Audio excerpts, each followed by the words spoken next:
What we're doing now is a search and rescue. We're not doing evacuation. We're doing a search and rescue.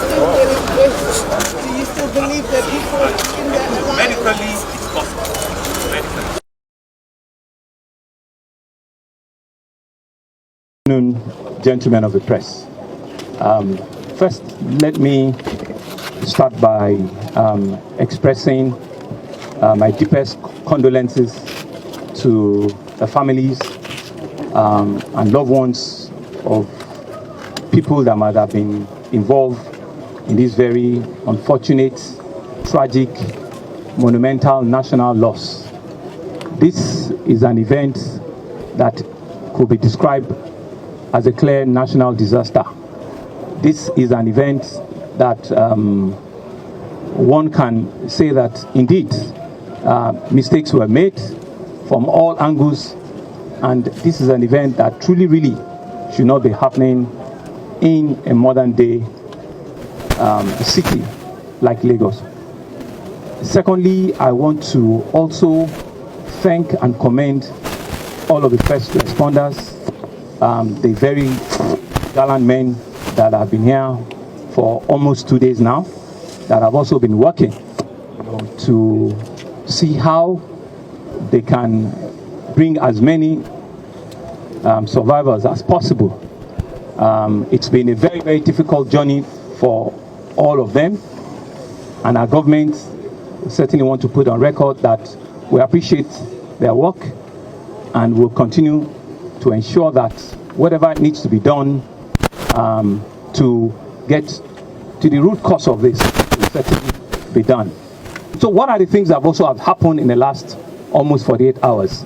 Of course, it's on record that we have asked the general manager of the Building Control Agency, Architect Ikoyi, to proceed of an indefinite suspension, and that I gave instruction to, and we will say that we had to take from the head, from the leadership of that agency, and rest assured that if there are other people that are found in the course of the investigation, everybody will also face the full route of the law. So for us to get to the real issue of what had happened, I've set up a high-powered commission of inquiry. It's a strong professional investigative panel that are consisting of everybody from outside of government, and they've been given a clear terms of reference.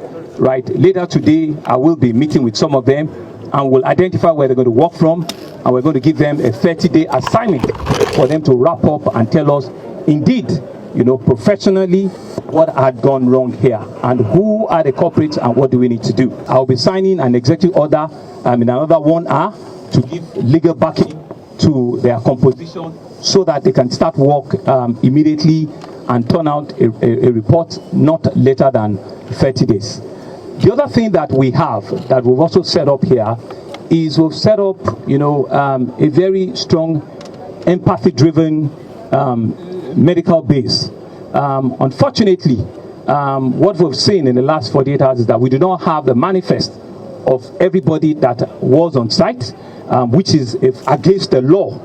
On a daily basis, you are meant to have a manifest of everybody that is working in the construction. So there is no manifest, right? And unfortunately, too, it's also been very difficult for us to identify or for anybody to come forward as maybe a project manager or a staff of the developer and the contractor. So we've also been working without having full information as into what is the modus operandi of the company. So that's why we do not know what numbers we're dealing with or what the mix are and what work they're doing there. So it's still completely in dark. We don't know. But what we do know as we speak now is that we've been able to rescue 9 individuals, right? 6 of them are still in the hospital, at the General Hospital in Lagos. So we have all their names, their telephone number, their pictures, we have everything. And 3 that have been discharged for minor injuries, right? And so that's what we have to date. But unfortunately, we have 21 confirmed mortality, meaning that people that have been taken out from this site that have been taken to the morgue, 21 of them. But what is the process? So we have a desk that have been set up here where we want family members. Like I said, we do not have a manifest. So anybody that is missing, that you think you must have assumed that maybe came here to work or is a worker here, you will take down the name of the person. If you have a photograph of the person, it will be very, very useful, right? We will also want your own name and contact, of who is presenting. We do not want more than 1 or 2 family members. We do not want 6, 7 members from the same person to confuse us and say that we are here for one person and 7 people are crowding us. Nominate who is with 1 person or 2 at max, that they can give our detail. We can have your numbers, your telephone number, and a picture, if you have one, of your family member that you are indeed looking for. And we've designed a form, for that. We've designed a form that will be given to them, and they can fill the form right away here. And there's also been a website that has also been designed, for this, which is help at lagosmind.org. And once you go on the desk, they can give you to. What we have currently now, we're still conducting what we call a search and rescue mission. The site is still a live site. We're still very hopeful, because each time they pump oxygen, they pump water into the debris, so that if we have survivors, they will still have a chance to continue to breathe. That's why intermittently they do that. They pump in oxygen and they push water into the place, right? So, and we have 4 quadrants from what Lasema have explained to us, in which they are working.